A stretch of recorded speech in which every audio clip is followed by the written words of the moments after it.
welcome to this seminar today for New Hope, the Schools Work Conference. My name is Dr. Kate Middleton. It's so good to have you with me. And I'll just do a little bit of an introduction about myself before we kick off with our content today, thinking about this really interesting season that we're in while we're being released back into something that everybody's calling the new normal. So I'm going to be thinking about what that means, how we handle the challenges of this time, and why is it so difficult? Why is this time perhaps even harder than the season that we've come out of in lockdown? But just to tell you a bit about myself first. So my name's Kate. I'm a psychologist by background.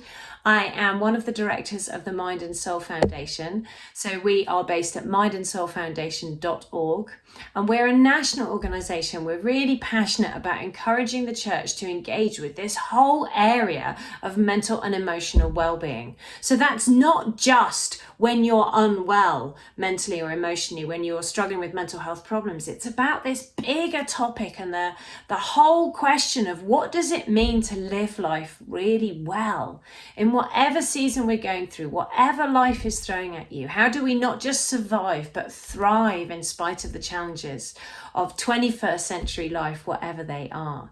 And so, of course, this season of pandemic living has presented us with some, well, what's that word? You cannot turn on the news or the radio at the moment right now without somebody talking about unprecedented. This is my new theory for how we solve the economic challenges of lockdown, is we have some kind of swear tin for the government every time they say the word unprecedented, and they have to put like £1 in the tin. I'm sure we'd cover a lot of the financial challenges. But it is an unprecedented time in terms of what are the difficulties right now, and what does it mean to do life really, really well in this season. So that's Mind and Soul Foundation, so do check us out when this is finished. And I'm also the director of a really exciting new project that has been able to launch, partly as a result of the unique challenges of this time. And that's called Headstrong. You can check us out at beheadstrong.uk. And Headstrong is an online space for teenagers and young people that is looking for them at creating somewhere they can talk about the challenges of this time, but of life in general, and all this stuff around well-being and emotional health and resilience, the sorts of things that you hear people talking about so often.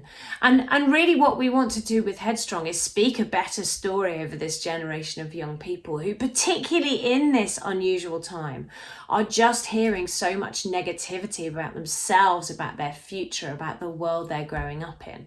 And we want to say to them, okay, so there are challenges. Real life is difficult. Real success is not a smooth upward battle. It's all about ups and downs and difficulties and how you respond to them. We want to talk about what real faith looks like in that context as well. What does it mean to follow Jesus in this time? How do you handle the questions that you have and the challenges on your faith? But also we want to talk about the real world. 2020 is a tough time to be doing life. So what does it mean if you're a teenager, if you're growing up in that time?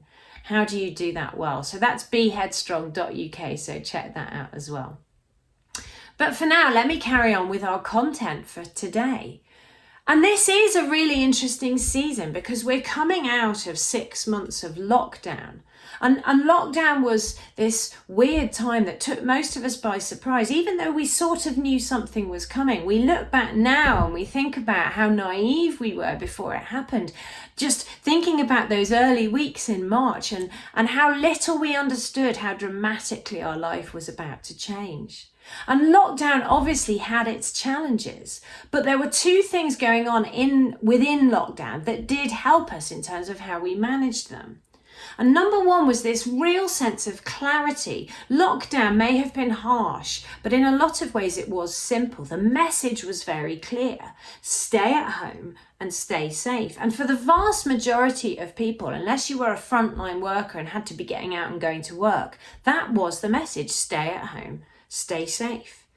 We were all universally really in the same sort of boat. We were in that same space.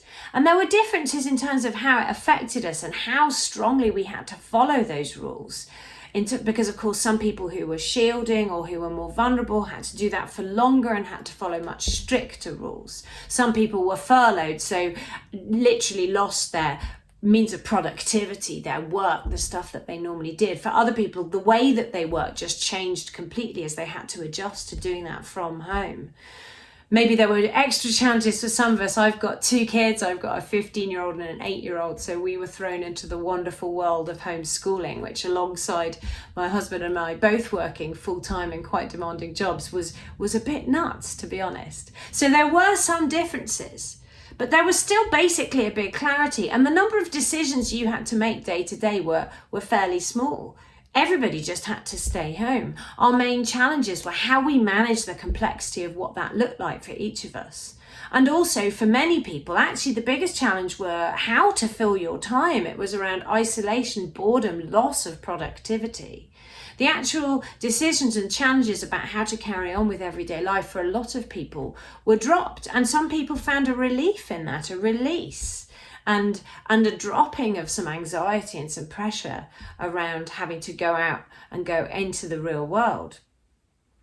The second thing that helped us, therefore, mainly in lockdown was that it was almost, in all cases, a fairly shared experience. So whilst there were differences, and they were always a source of difficulty, as I've said, between people for whom the impact was much bigger or the challenges of the moment were more difficult compared to those who were actually having a very nice time, thank you. There were those differences, but we were on the whole having this sense of shared experience, and there were some things that were done as part of lockdown that really were designed to emphasize that. So things like the clapping for carers.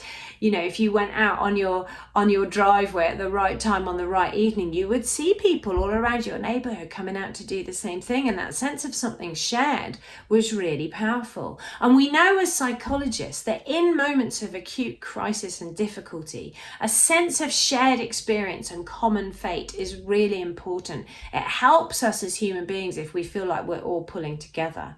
So in that moment, we did feel part of something bigger. Many people volunteered or got involved doing something that helped them feel part of some bigger meaning in this moment, and that helped. So now though, where are we at? And really, as we went through the summer months, we moved into this different season of what I've called release and a new normal. Everybody's starting to talk about that, particularly as we went through August, as we try to get back to something resembling normal life. And what's been interesting in that season is how people have responded to it, actually finding it tougher than they did lockdown. And part of the difficulty of that does come the fact that that was a surprise. Many people wrestling in their own heads with that, thinking, what's going on? Why am I finding this so hard? I should be feeling better. I should be happier. This should be easier, when actually it isn't. And what I want to talk to you about today really is the fact that this season is in many ways more challenging than lockdown. Lockdown was hard. But actually this season we're in now has some extra challenges. And I want to talk about 3 Ds, which explain a little bit of why this is so tough. And number 1 is difference. Now, like I've said, difference was always an issue. There were always differences, and they were always difficult. If you were the person who felt like actually you were shielding, you weren't even allowed to leave the house, and you were seeing people going off on their walks or their bike rides or whatever it was they were doing, that was tough. If you were the person isolated on your own and you were seeing people on social media talking about this amazing family time it was and how wonderful to spend time with their loved ones, and you couldn't see your loved ones, that was tough.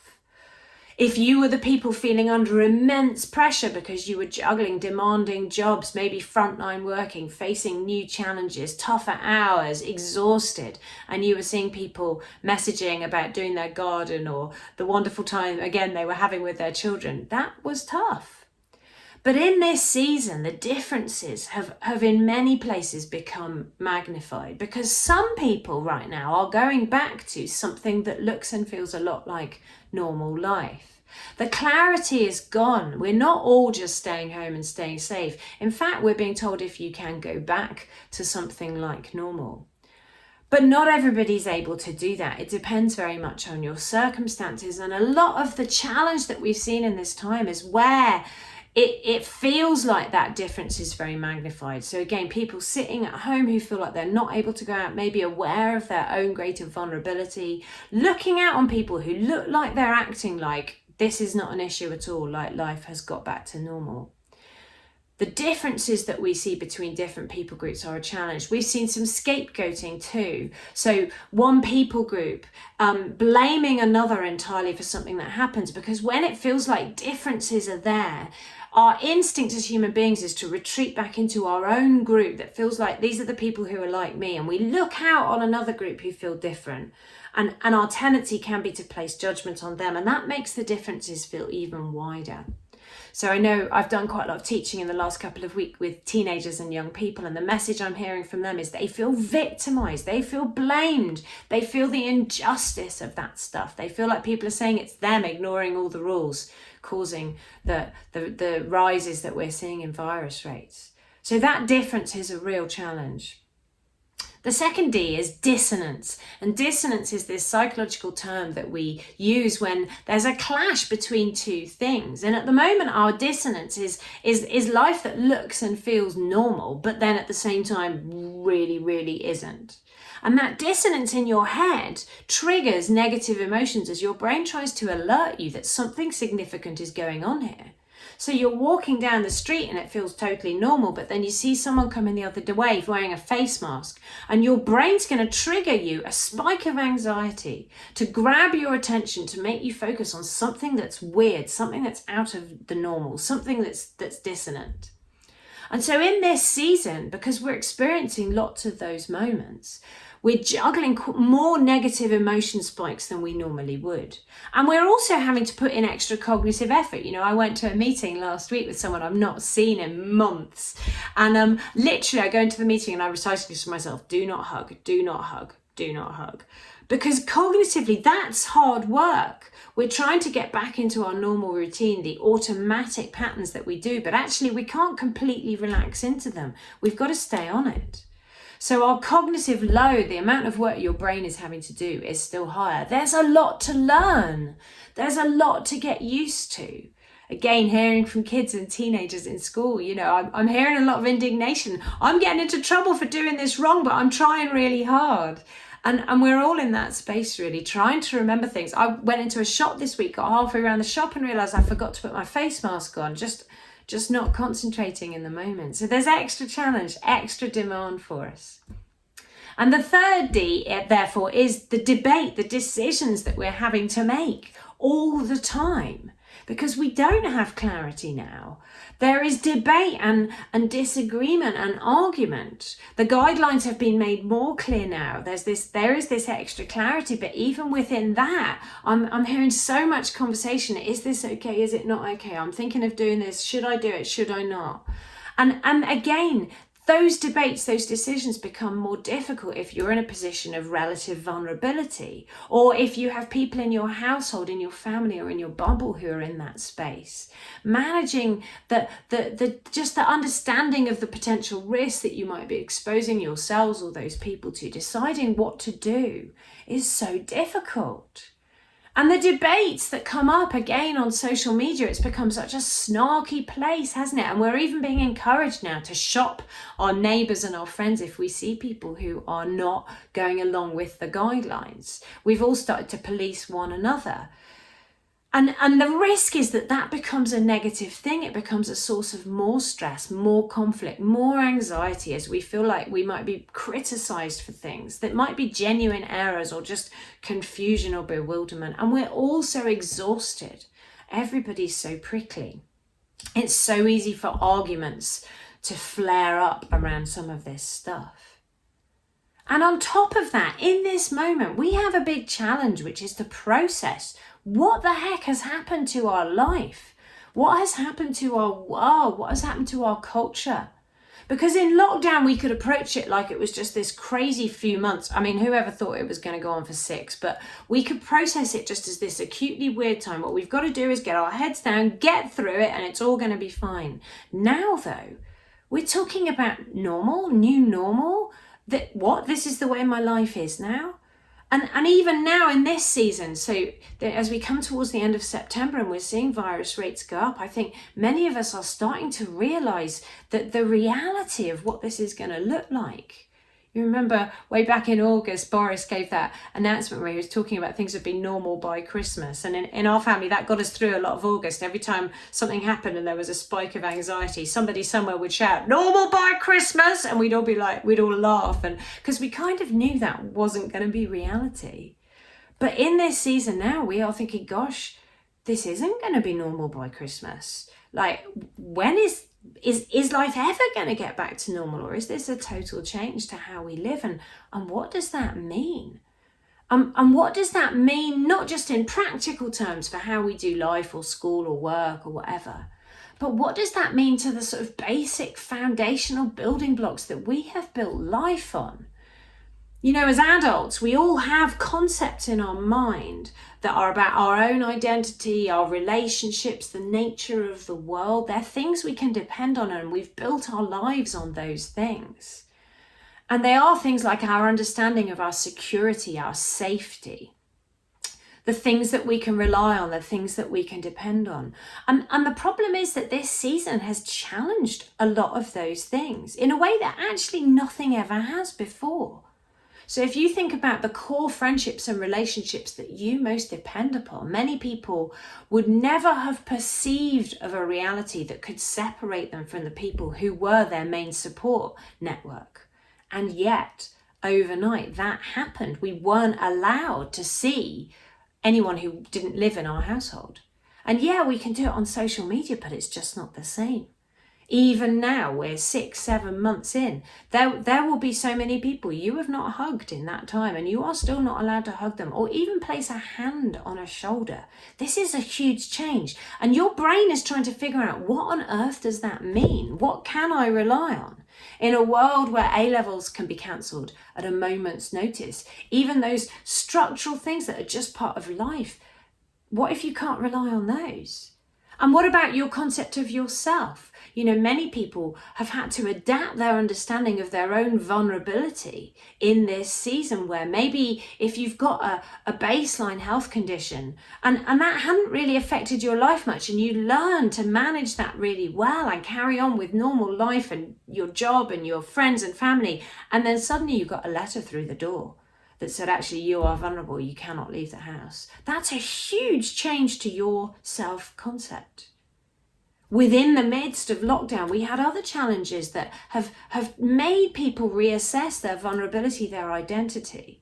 So the Black Lives Matter protests were very much just a releasing of the emotion for a huge amount of people who suddenly found themselves in a place where they had to reassess. Actually, there are things about who I am that changed the way that the world responds to us. And that sense of threat and challenge and distress that caused, on the top of a moment where many of those people were already dealing with trying to understand their vulnerability and their place in wider society and culture and what that meant, was hugely, hugely challenging. So your brain is trying to figure out what this means. And in the midst of all of those things then, those D's and the need to process, if we don't realize why we're feeling what we're feeling, the risk is that we take that initial bundle of slightly difficult, mushy stuff that we're trying to figure out, and we add to it one or two other things. And the first is guilt. So we sit there and we say, I should not be feeling this. What is wrong with me? So one of the most common things that I've heard people say in the last few weeks, but through the whole of lockdown, but actually particularly in this season, is there are people who are much worse off than me. So I'm hearing from people who are really struggling, who are finding this season really distressing, who are dealing right now, as we're thinking what's going to come in the rest of the autumn and the winter, dealing with really high levels of anxiety and fear. I would almost use the word terror, like what's going to happen? How am I going to handle this? And yet I talk to them and say, hey, you know, can we help with that? And their thing is like, no, there's people who are much worse off than me. I should just get on with it. And that guilt is unhelpful because it stops us from getting the support that we need. It stops us from responding in a healthier way with some of the things we're feeling. But also it adds an extra weight on top of that stuff. And the second thing that we can add to the bundle of stuff we're already feeling is fear. what's wrong with me? Why am I not handling this better? Why am I reacting like this? Why am I yelling at my kids? Why am I losing it? Why can't I do my job properly the way I used to? Why can't I focus? Again, one of the most common things that I'm hearing people saying in this season is, I just don't feel like me anymore. And some of that comes from actually it's an expression of your brain trying to figure out, who are you now? Are there things that have changed your concept and your understanding of your identity in a really big way? But also it just comes from seeing ourselves after months of being under this increased pressure, seeing ourselves act and react in ways that just don't feel like us. It feels alien, it feels unusual. So what I want to talk to you in the remaining 20 minutes or so that we've got together today is 3 things that I would suggest that we all need to do in this season to help us not just survive, but thrive no matter what comes next, but particularly sitting where we are right now and thinking there are likely to be some challenges and some difficulties in the coming months. And many of you watching will already be back on in positions of lockdown that may feel as severe as the lockdown that we were in first place. But again, there's that difference, isn't there? We are so lucky where I am filming this from that our rates are relatively low, so we don't have any of those increased measures. But some of you listening will be feeling like actually you're back on lockdown the way you were before. So how do we manage this season? How do we do it well? So 3 things that I think we all need to do. And if we're supporting other people, children, teenagers in our schools, if we're supporting vulnerable family members at home, other members of staff, other people in our team, we can help them by helping them do these 3 things too. So number 1 is about how we continue to recognize and manage the stress spikes of this season. So in a way, one of the biggest difficulties that we face, psychologically speaking, is an extended season now into our 7th month, where almost universally our stress level has been raised. Now, some of you will be sat there thinking, well, my stress level's not been raised, Kate. Actually, I've had flipping nothing to do. I've been bored stiff.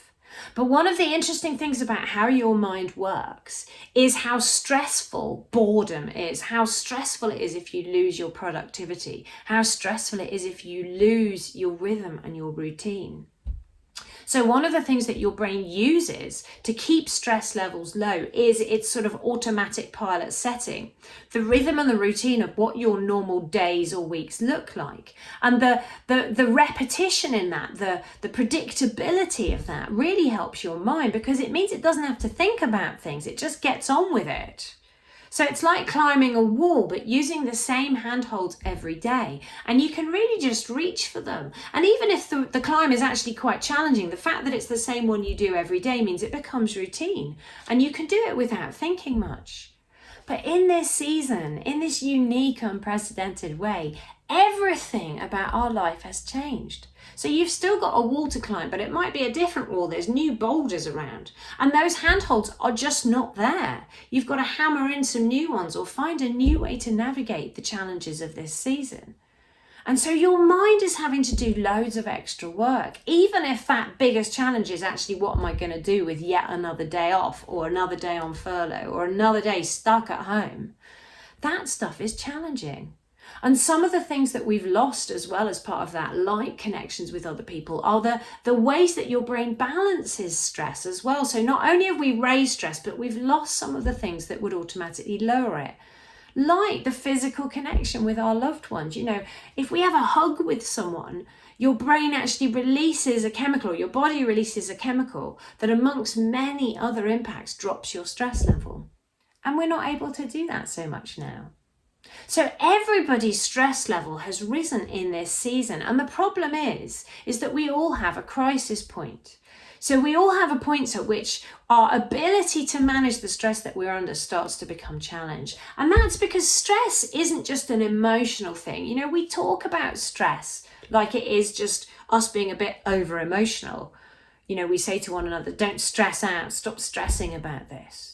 But physiologically, stress is anything that requires your brain or your body or both to respond, to act, to adapt, to react to a change in the circumstances around us. And so your stress level is a level on a very complex system that is a mixture of all kinds of different things, different hormone levels, the levels of activation in different parts of your body, things like your breathing, your heart rate. It's incredibly complex. Stress changes the way that your mind responds and focuses on the world around you. It changes the way that your body responds. And you can think of your level of stress as a bit like the level of water in a pool. So you can't see my feet right now, but imagine I'm standing in a pool, and it's like your baseline is the level of that water. And most of us on the average day in the average season of life, our baseline is like ankle level. The water's lapping around your ankles. And at that level, the little waves and challenges of everyday life are no big deal at all, because your capacity to manage them is clear. You've got loads of extra capacity to deal with something if life throws it at you. But as your baseline stress level rises, as just the general context that you're living in becomes more complex, that becomes more difficult. Imagine you're walking through water. If it's at ankle level, it's easy. As it gets up to knee level, it takes a bit more. By waist level, you're starting to really push hard. But we all have this crisis level. And two things happen when your stress baseline starts to get up to that level. First of all, just living everyday life in that space becomes really hard. You know, if you're trying to move through water that's up to here, it takes a lot of physical effort, mental effort, even just to do the simple things of life. But the second thing is waves become a lot more significant when the water level is up at your neck anyway, because literally you're at the point where you might go under, and your brain's capacity, your body's capacity to deal with all the things you're juggling genuinely is about to be full. And that's a very uncomfortable space to live, therefore. And the combination of those two things means that your brain is basically on this constant red alert. It's like, you know, the emergency setting, you know, like when you're on a plane and it's about to land and they turn off all the lights except the essential ones. Your brain's gone onto this potential red alert moment, and it's operating in a completely different way. So the way that you see, that you experience, that you understand the world when you're in this place on the edge of overwhelm affects the way that your mind thinks. And there's probably three key ways that happens. The first is that your brain tries to simplify everything because, frankly, life has become too complex and you need to keep a focus on the important stuff. So you start to see everything as though it's very black or white, one thing or another. So things are either good or bad. They're either success or they're failure. People are either for you or against you. You are either a hero or an utter disaster. And because your brain is biased to spot negative things, because negative things generally matter more, it's more important that you notice the moments where you might mess up than the moments where you might do brilliantly. The risk when we're in this place on the point of overwhelm is that everything starts to feel really rubbish. Everything you do starts to feel like failure. Everybody around you starts to feel like they're against you. Why is everyone having a go at you all the time? Well, maybe they're not. Maybe it's just that you're in this place where your brain has started to feel under attack, overwhelmed, and therefore you're not thinking clearly. Because of the way that your brain tries to simplify things, it's as though your rational thinking brain, it gets turned right down. You start to respond much more instinctively, and your ability to rationalize and think things through clearly is reduced. And actually, some of the cognitive abilities that you have, things like memory and attention and sleep even, they change in this moment because you are on high alert. So if you're potentially on the edge of crisis and disaster, what your brain needs to be doing is scanning the horizon all the time for the next bad thing that might happen. So focused attention becomes very difficult. So you sit down and try and concentrate on a piece of work that you've got to do, or even read a book or watch a movie, and you just can't do it. Your brain's flitting all over the place. That's why. Your memory's shot to pieces too. It's like you can't hold something in your brain. You're forgetting things. You're losing track of things. A lot of that is what life is like when you're living on overwhelm. You haven't suddenly become rubbish at everything. You're just exhausted, and your brain's in this place where you're stressed out. And sleep. I mean, we've heard now coming out of lockdown many reports about just how many people struggled with sleep. And so much of that is because of this. Because if you're on the edge of potential disaster all the time, this is not a good time to switch off and go to sleep. So you're trying to sleep. Your brain is saying, no, stay focused, stay alert.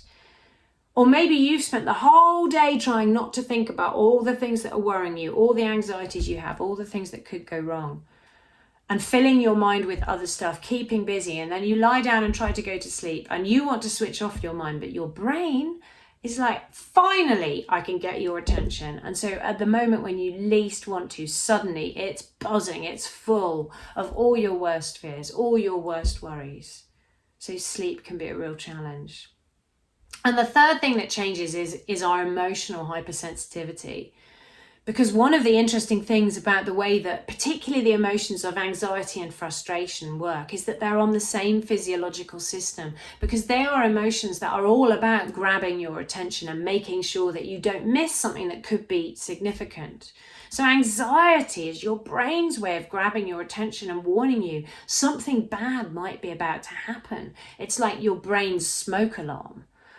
And so in this moment, when your baseline on that system is already close to overwhelm point, any little triggers are going to feel much more significant emotionally than they normally do. So if you imagine a moment in life that would normally trigger, say, a 1 point raise in your frustration level. Well, if your baseline was already at 8 out of 10, a 1 point raise is really significant. So little things that normally you would have handled and responded to well suddenly just feel it's just too much. Like, are you kidding me? Don't do this to me. Not right now. I can't deal with it.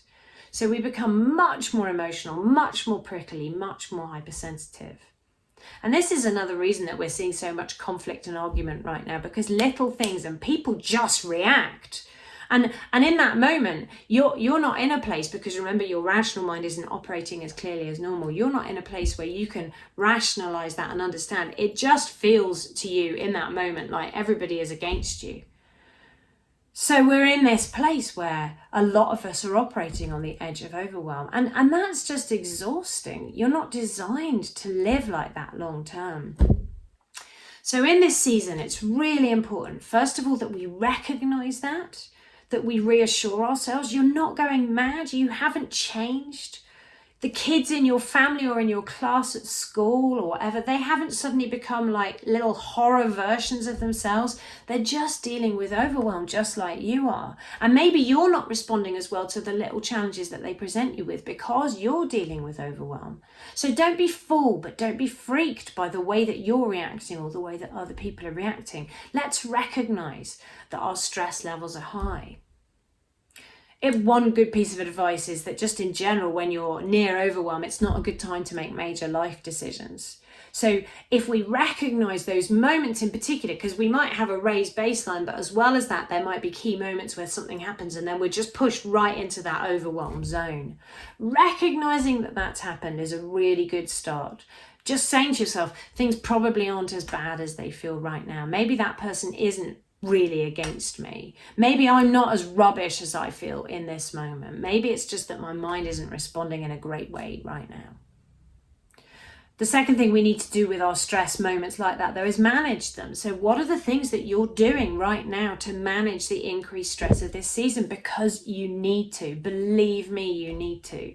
And particularly as we go through the autumn, what might make the difference between whether you manage this well or whether you really struggle is likely to be how proactive and intentional you are about the things that you do to de-stress, to drop that stress level, to manage those spikes. So some of that will be in the moment. So your baseline was high and then something was thrown at you and suddenly you're literally you're underwater, you're overwhelmed, you feel like you're drowning, you're about to lose it. What do? The decision in those moments may be just to grab a second.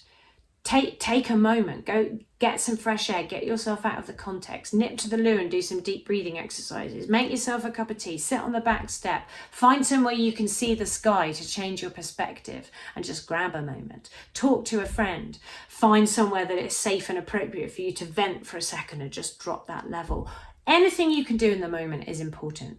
Recognizing that you've had a stress spike and managing it really well. And actually a lot of studies that look at how do human beings manage long periods of sustained raised stress They show that it's as much about how you respond in those little peak moments as it is about overall the things that you do. So think about that and be kind to yourself in those moments. It's okay to say, do you know what? I need 5 minutes out right now. I need to watch that really rubbish thing on Netflix for an hour at the end of every day right now, because those things are getting me through. I need to take a clear day off right now. I need a day where I turn everything off, maybe to be even more strict with that than I normally am, because my stress level is just right now. So let's think about that stuff. Think about the boundaries between your workspace and your home space. And think about longer term as well. So what is your rhythm and routine like? And amidst all the disruption and uncertainty and unpredictability of this season, are there key things you can keep in your routine and stick to them that help you drop stress level or manage stress? So I'm a biker, I'm a cyclist, I love to bike. For me, that's as much about physical exercise as it is about getting headspace away from the challenges and pressures. So just a space where I can totally switch off and get into the zone and not have to react or respond to anyone anymore. And that for me has become absolutely sacrosanct. I've biked more during lockdown than I normally do. Almost every day I'm out for a little bit, or I'm on my Zwift machine so I can do it in the house now that the evenings are drawing in and the weather's not as good. But that's one of my ways of managing stress. What's yours? And do you make time for it? Do you say to yourself, actually, I am important to a lot of people, I'm supporting a lot of other people, so I need to make sure that I care for myself well with this stuff? If you're struggling with emotions like frustration and anxiety, recognize one of the most significant things in terms of how you manage that might be how you drop your overall stress level. Because remember, those little waves in the pool become much more significant if your overall stress level is higher. So think about how you rest your brain. You know, one of the things that a lot of people do to chill out and relax and sort of act out the frustrations of the day right now is they'll play video games. But that's not restful for your mind. That's still asking a lot in terms of it acting and reacting and keeping up and keeping track of lots of things. So be careful about how you relax, that you're doing things that enable your mind to switch off as well as your body, that are about distraction but are also about just space.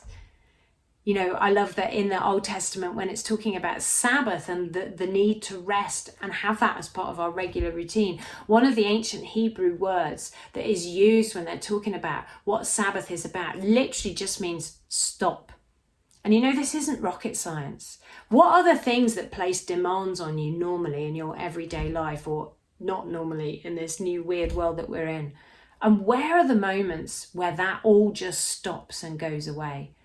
So stress can be good stuff too. There might be wonderful things in your life that place demand on you. Kids, relatives, a job that you absolutely love, volunteering, youth work. These are all amazing things. But even though you love them, they could be stressful because they place demand on you. And in this season, probably more stressful than normal. So where are the times when you get away from everything, where you get rest, where you get relaxation? Be careful about that. Okay, number 2 in my set of 3 then is to recognize and manage, as well as stress, those difficult emotions. And so I just have a simple question for you in this moment. What are you feeling? Thing is, that's not a simple question, is it? Someone asked me the other day, okay, how are you feeling right now? And I thought, oh, I have no idea what I'm feeling. Like, when did I stop and connect with myself well enough to answer that question? Not for a while. And we get so head down when we're on emergency mode that we don't actually connect with ourselves, because your brain is like, don't think about that, just get on with it. But there are 3 key emotions that we've got to think about in this season. And the first one is anxiety. Like I said, we will all be managing spikes of anxiety right now. We need to learn how to hold it. We need to learn how to respond to it. You know, when your smoke alarm has become oversensitive because your brain's on an emergency setting, one of the most important things to manage is to learn how to hold anxiety in those moments where actually it's just about your brain needing to reset. So much of this season is just about getting used to a weird new way of doing things, this new normal. So we need to anticipate anxiety, expect it, not be surprised by it, but learn how to manage it. Then Two other things we need to do. I like to use the word ACE to remember how to do this. So A is anticipate anxiety. C is to challenge it, where we know there's something that's going to happen that will make us anxious. You know, if you spent 6 months not leaving the house and then you have to go out and go back to work, that will trigger anxiety. So challenge it, create opportunities where you can do some of the things that you know you haven't done for a long time that will trigger some anxiety. Help your brain get used to it. If you know that wearing a face mask is something that triggers a lot of anxiety for you, practice that. Wear it in a context that is otherwise unthreatening and see if you can get used to it. Challenge your anxiety. And then E is about edge forwards. Gradually step up the challenges that you're doing before you get to a space where you're just forced to like jump in at the deep end and do something that's really hard. Because if you do that, you can gradually increase your ability not just to hold the anxiety, but also you're retraining your mind. And remember, with anxiety, that thing about keeping your baseline low is so important. Because if you're near overwhelm, things can feel panic-inducing when they're actually quite small challenges. So that's anxiety. Number 2 is about loss, and my next session is all about loss. So I'm not going to talk about it too much now, but there is so much loss in this season. And for some people, that is the loss of bereavement, of just the cruelest loss, because this virus has stolen loved ones and family members. And without the normal rituals of funerals and hugs and friendship, that's been hard, harder than usual. But there are so many other types of loss that we've experienced. The loss of our freedom, the loss of control, the loss of predictability, the loss of the future that we thought we were going to have. For many of our young people in schools, that loss is ongoing now. The exam years, 11 and 13, trying to figure out what this year is going to look like. Are they going to lose key moments of transition that they expected? And in some ways, that's harder for them than it was last year for the students who were in those year groups. Because for them, it hit with total surprise out of the blue. But for this year's 11s and 13s, they are anticipating that loss. And we know as psychologists that anticipated loss is often worse than when it actually happens. The anxiety and the worry about that is really difficult. So we need to help people process loss, and check out my next seminar for more on that. And then frustration is the third emotion, like I've said, because it's operating on this same cycle. So again, think about, how are you dealing with frustration? How are you keeping your overall baseline low so you don't blow your top when it's not sensible or helpful to do so? Okay, my number 3, just as we finish this session, is a simple one, and it's we need to rediscover how to have fun. But that's not so easy, is it? In a moment where your brain is overwhelmed, the entire world seems to have gone crazy. There are new challenges all the time. Everything keeps changing. When your brain is in that space, it's not easy to have fun. You might do things that you used to really enjoy and just find they don't really do it for you anymore. If your brain is in emergency mode, it's not easy to relax and just chill out and hang out with friends. So we need to relearn our habits of fun. You know, there's that ancient verse in Nehemiah saying, the joy of the Lord is your strength. And what I love about that verse is the Hebrew word that's translated as strength actually is more complex. It literally means it's your fortress. It's your place of safety. It's the thing you can retreat to when you're under attack, when you're under pressure. And fun, enjoyment, laughs, good things are part of how your brain naturally responds to a season of raised stress like this. It drops your stress level. There's nothing like a good laugh to do that. But also it helps you manage. It helps life continue to be worth living. And in this season, as we think about this being a longer term challenge, so many people are talking about mental health and well-being, and just how do we keep life worth living? We're hearing people say, I'm not sure that I have a quality of life now if I can't do these things. And we need to rebuild fun into our lives. We need to remember the basic needs that we have, but we're going to have to find more creative ways of doing them. So connection with other people. Don't despair of your friendships. Try and reconnect. So much talk of isolation in this moment, and isolation on its own is hard. But very often what lies behind how hard it is people feeling like they were forgotten. People feeling like actually when it came down to it, they didn't matter. They didn't feature very high up anyone's list of people that they most wanted to stay in touch with. Is there someone who's disappeared from your life who you would normally have seen just in passing, in coincidence, in work, in the school corridor or wherever, and you've not seen them for 6 months. Maybe now would be a good time to get back in touch with them, try and reconnect, try and create rhythms and routines where you do see people, where those natural relaxed banter moments that we now don't have, where they do happen or they can happen. Push yourself where you can and where it's safe to do things in person. Obviously not when increased guidelines make that impossible. And stay outside if you can to keep it safer. Keep it in small groups, 2s, 3s, whatever. But where we can do things in person, that really helps us. And supporting kids and teens to do the same thing, helping them to do that well and to do it sensibly is really, really important. And then remembering other needs. Getting outside, fresh air, connection with nature helps so much. We know that awe, that experiencing of the wider, beautiful physical world that we live in, helps to drop our stress levels. So this is why I say, if all else fails and you're feeling stressed out, go try and find somewhere where you can see the sky. Go watch the birds soaring around. Go look at the stars. Those sorts of things can help drop your stress level in a moment. And then remember other things that you can do that are fun. Think about, what are the things that just make you laugh? What are the things that you enjoy? Do you need to try out some new things, to persist with the old things, to try and rediscover your ability to have fun?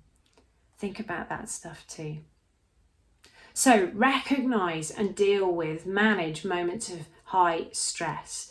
2, deal with the difficult emotions. Find spaces to process and express those emotions. And 3, rediscover how to have fun. And I hope and pray for you watching that in this challenging season, as we try to get back to something like new normal in the midst of such difficult circumstances, that you can find what you need to not just survive but thrive. And if you're feeling anxious or panic around some of the things that may be coming, or you're supporting other people who are, my prayer for you right now is that just the peace of God would surround you in this moment where the world feels so uncertain. You would be able to fix your eyes on the one solid thing that we can depend on, which is the God who we love and the God who loves us. So may you know that as a reality in this season. In Jesus' name, amen.